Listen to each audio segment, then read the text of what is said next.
Online Gurukul Wednesday मार्च 6, 2024। प्रण एक खड़े होकर लंगर प्रसाद नहीं लेंगे। अपने स्थान पर बैठकर मर्यादा में लंगर भोजन ग्रहण करेंगे। प्रसाद की डबलिंग नहीं करेंगे। 2 पढ़ाई के समय पढ़ाई करेंगे। पढ़ाई के दौरान टीवी या मोबाइल फोन का प्रयोग नहीं करेंगे। मालिक की साजी नवाजी प्यारी साध संगत जी, देश विदेश में साध संगत ऑनलाइन गुरुकुल से जुड़ी हुई है। यहाँ भी सेवादार बच्चे हैं। तो आप सबका सत्संग में पधारने का तहेदिल से बहुत बहुत स्वागत करते हैं।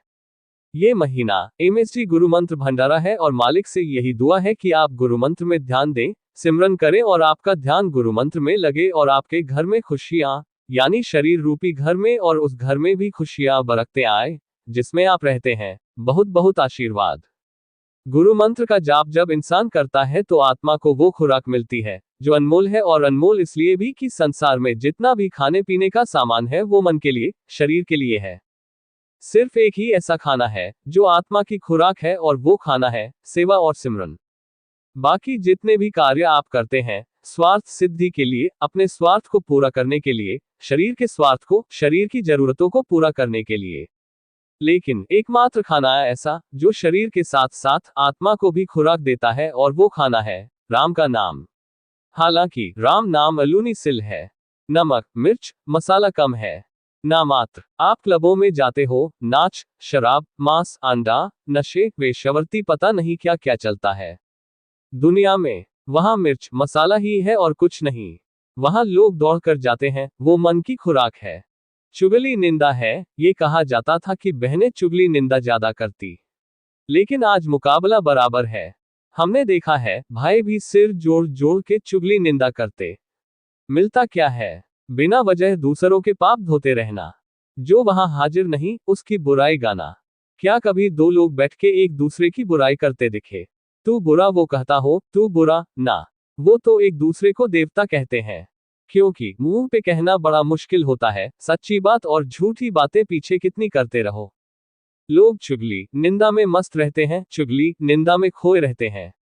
चुगली निंदा एक तरह का नशा है जो मन को चढ़ता है। नेगेटिव पावर, बुरी सोच, उसमें बढ़ोतरी होती है। ये एक नशा है। 2 दोस्त 4 लोग एक दूसरे को चाहने लग जाते हैं।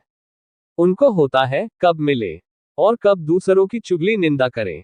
अब चुगली निंदा छोड़कर बताओ कौन सी बातें करते हो? अपने बिजनेस व्यापार की करोगे, थोड़ी देर फिर से चुगली निंदा की तरफ चल पड़ोगे। तो आप सोचो, अगर चुगली निंदा छोड़ दो, करने को बातें क्या है? इसलिए ये मन की खुराक आपके दिमाग में नेगेटिविटी देती रहती है।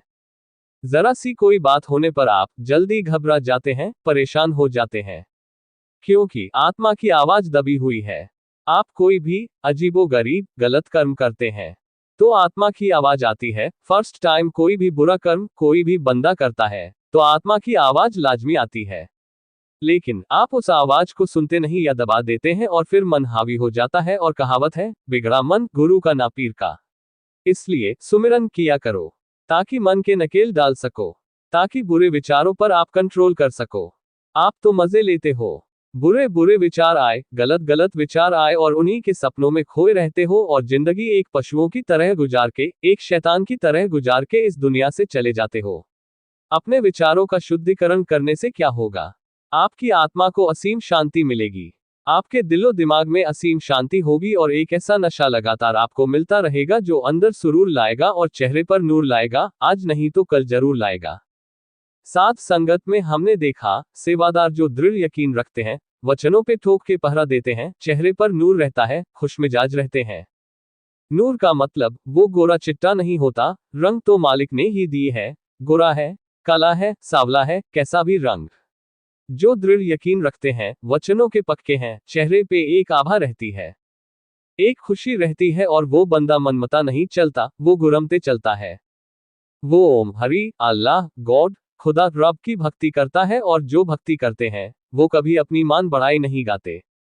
कभी ये नहीं कहते कि हाँ मेरे को परमात्मा दर्शन देता है, मेरे को तो गुरुजी दर्शन देते हैं, क्योंकि परमात्मा संतों के रूप में दर्शन देता है। वो दीनता नम्रता रखते हैं।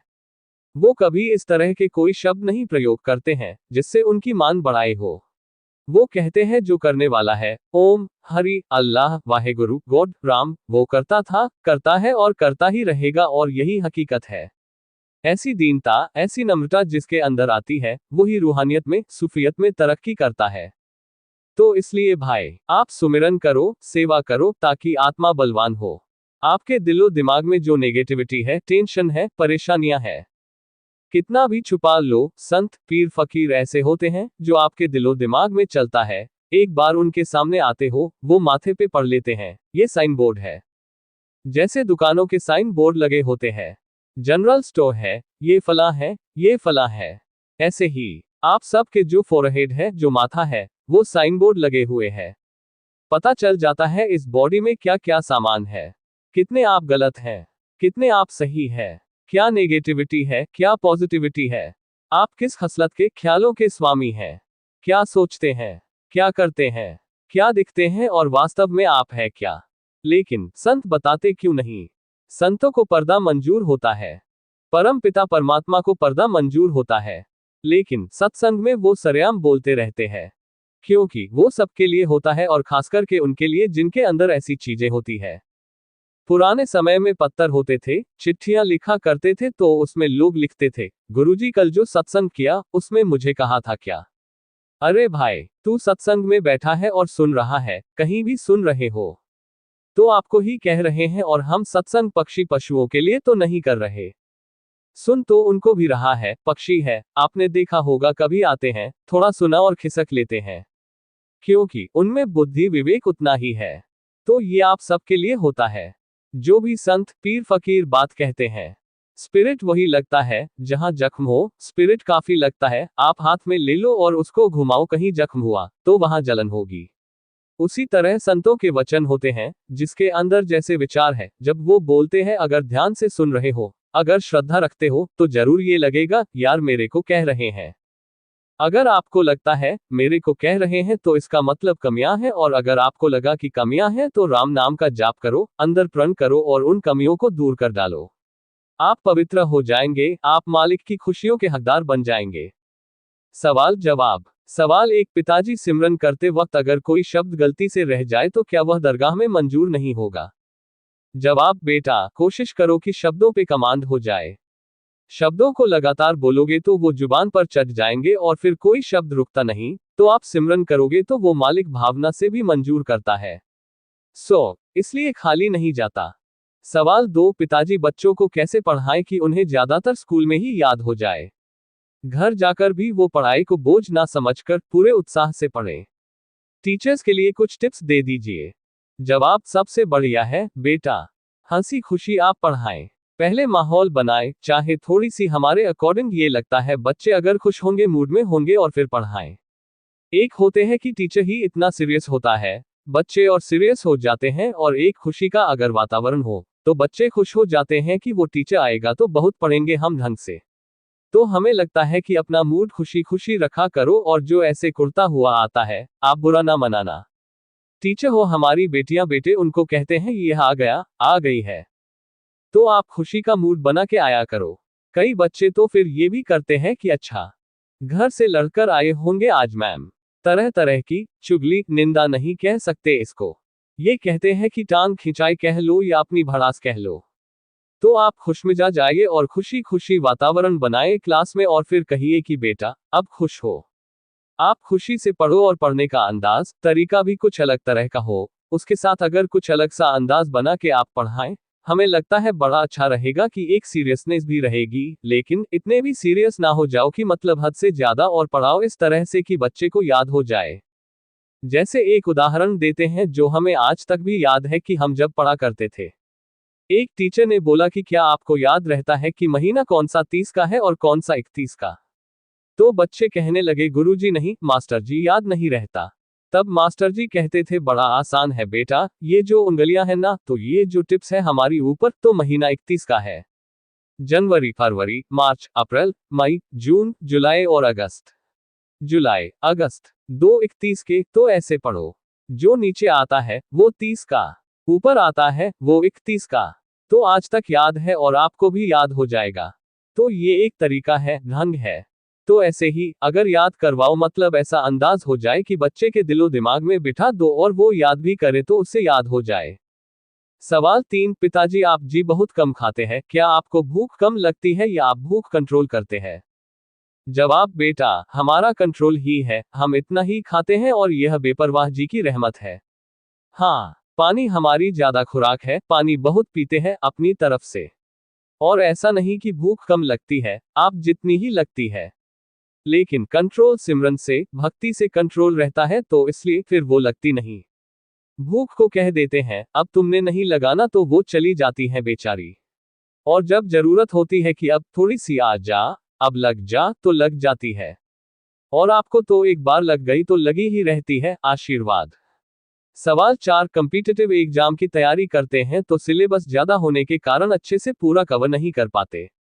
हम सिलेबस पूरा करने के लिए अपने टाइम को कैसे मैनेज करें? जवाब, आप सोचिए हमारे पास 32 नेशनल गेम थे, आज भी है। खेलते थे और खेती बाड़ी सारी करते थे। नॉन मेडिकल में पढ़ते थे, मैनेज कर लेते थे। हमारे लिए भी 24 घंटे, आपके लिए भी 24 घंटे। 24 से 48 तो हो नहीं सकते, तो आप आलस को छोड़ दो, उसके लिए कोई टाइम ना दो। चुगली, निंदा छोड़ दो, उसका टाइम खत्म कर दो और ये टाइम आप इन कामों में लगा लो। हाँ, बातें करनी है तो एक्सरसाइज करो, सुबह घूमने का टाइम फिक्स कर लो। खाने के बाद घूमने का टाइम तो उसमें आप एंजॉय का टाइम रख लो। ये घूमना, हंसी खेलना, खुशी मनानी आधा घंटा। उससे क्या होगा? माइंड फ्रेश हो जाएगा और जब पढ़ने बैठोगे या लिखने बैठोगे, यकीनन आप तरक्की कर पाओगे और सिलेबस भी कंट्रोल में आ जाएगा।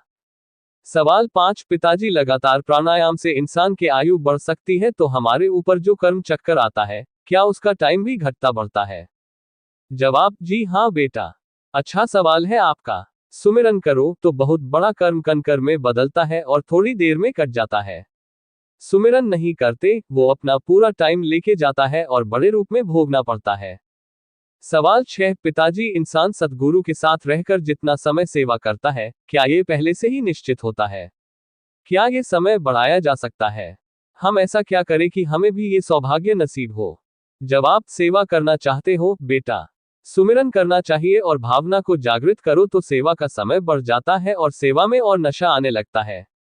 खुशियां आने लग जाती है, संचित कर्मों का फल भी होता है, सो आशीर्वाद। सवाल 7, जब भी सुमिरन करने बैठता हूं तो मीठी मीठी ढोल की आवाज सुनाई देती है। ऐसा पिछले 5-6 महीनों से हो रहा है। जवाब, लगातार सुमिरन करो बेटा, अपने अंदर हजम रखो और मान बढ़ाई के चक्कर में ना आना तो यह एक अच्छी निशानी है, आशीर्वाद। सवाल 8, पिताजी अगर कोई छोटा जीव हमारे सामने तड़प रहा हो, जिसका उपचार करना संभव नहीं तो क्या उसे ऐसे ही तड़पती हालत में छोड़ दे या उसे मारकर उसकी तड़प ही खत्म कर दे? जवाब, बेटा जी, आपको किसने कहा कि आपको भगवान ने प्रमाण पत्र दे रखा है? किसी को खत्म करके तड़प दूर कर दो। क्या पता उसके कर्म ऐसे काटने हो। तो किसी को भी तड़पता देख के आपने नहीं मारना, क्योंकि वो आपका पाप बन जाएगा, आपके सिर माथे मड़ा जाएगा। हाँ, वो उसके कर्म होंगे। आप इतना कर सकते हो, उसको पानी से, अगर कोई जीव उससे शांत होता है पानी, या वो अगर किसी चीज में फंसा है, उसको निकाल के अच्छी जगह रख दो, उसकी तकलीफ कम करने की कोशिश करो, ना कि मार के खत्म करने की कोशिश करो। चाहे छोटा जीव है, चाहे बड़ा जीव है, जान सब में है। तो आशीर्वाद। सवाल 9, पिताजी हम ज्यादातर समय सेवा पर लगाते हैं, माँ बाप सेवा से रोकते नहीं पर काम करने के लिए भी कहते हैं। हमें क्या चुनना चाहिए, सेवा या काम? जवाब, बेटा जी, सेवा के टाइम सेवा करो, काम के टाइम काम करो। ठीक है। हाँ, तुमने सोचा पिताजी से वचन करवा लेते हैं, सेवा किया करेंगे, बाकी का टाइम आराम फरमाया करेंगे। सवाल 10, पिताजी अगर हमें आप जी के सपने में या किसी चीज, पत्ते, लंगर, दीवार आदि में दर्शन होते हैं या भूलेखा लगता है, तो क्या ये सब 10वां द्वार खुलने की निशानियां है? 10वां द्वार खोलने के लिए कितना सुमिरन करना पड़ता है? जवाब, बेटा, 10वां द्वार खोलने से टाइम का कोई लेना देना नहीं है। जब आपकी भावना चरम सीमा पर होगी, जब सुमिरन करते हुए आपके विचार एक जगह हो जाएंगे 10वें द्वार पे और लगातार सुमिरन करते रहोगे। जब तक जीभ चलती है, ख्याल चलते हैं और ये अपने आप बंद होते हैं, तो अनहद नाद शुरू होती है और फिर 10वां द्वार खुलता है। तो उसके लिए टाइम की कोई पाबंदी नहीं है, 5 दिनों में भी हो सकता है और हो सकता है सुमिरन नहीं करते सालों गुजर जाए। तो उसके लिए पूरा आपको अनुशासन धारण करना होगा, अनुशासित बनना होगा। सही टाइम पे सिमरन करना बेटा जी, फिर तो दर्शन होंगे। सो आशीर्वाद। सवाल 11, पिताजी भंडारे वाले दिन कोई वेलफेयर वर्क करना या भंडारा अटेंड करना, दोनों में से किसका फल ज्यादा है? जवाब, बेटा वेलफेयर वर्क के लिए सारे दिन है। किसी भी दिन आप कर सकते हो, जरूरी है भंडारे वाले दिन ही वेलफेयर वर्क रखना। तो वो तो भंडारे से अपने आप को जाने से रोकना है। तो भंडारे के दिन भंडारे की खुशियां मनाओ और अलग समय देख के आप वेलफेयर वर्क कर लो। सवाल 12, जब आप जी स्टेज पर विराजमान होते हो या जाते हो तो एक अजीब सा एहसास होता है, वैराग्य आता है, इस क्षण का क्या महत्व है? क्या ये क्षण आत्मा से परमात्मा के मिलन का एहसास करवा रहा होता है? जवाब, ये अपनी अपनी श्रद्धा है, अपना अपना विश्वास है। अगर आपको ये फील होता है तो अपने अंदर हजम रखो और बढ़ेगा। सवाल 13, सच की राह पर चलने में परेशानी आती है लेकिन झूठ की राह पर चलने में कोई परेशानी नहीं आती, ऐसा क्यों होता है? जवाब, आपका भ्रम है बेटा। सच की राह पर चलने वाले को थोड़ी परेशानी लगती है, वो इसलिए कि उसके कर्म कट जाते हैं और उसे इसी जन्म में सारा खत्म करना होता है, और झूठ के रास्ते वालों को पता नहीं कितने आवागमन में जाना होता है। लेकिन ये नहीं कि उनको नहीं भोगना पड़ेगा, भोगना सबको पड़ता है। ये आपका भ्रम है, तो सुमिरन करें। आशीर्वाद। सवाल 14, पिताजी मेरे काफी सवाल है, जब सुमिरन पर बैठती हूँ तो ये ख्याल आते हैं कि जब पिताजी मिलेंगे तो ये सवाल पूछूंगी, वो पूछूंगी, क्या ये मन भरमाता है या परमात्मा की तरफ भागने का रास्ता है? जवाब, बेटा सुमिरन करो। सवालों का जवाब तो हाथों हाथ मिल जाता है, और सवाल उठना अच्छी बात है और मालिक उसको क्लियर भी कर देता है। आप सुमिरन करना, जरूर क्लियर हो जाता है। सवाल 15, पिताजी मैं as a health care worker काम करता हूँ जी। जब किसी बीमार रोगी को दवा देते वक्त नारा बोलता हूँ तो क्या मरीज की आत्मा और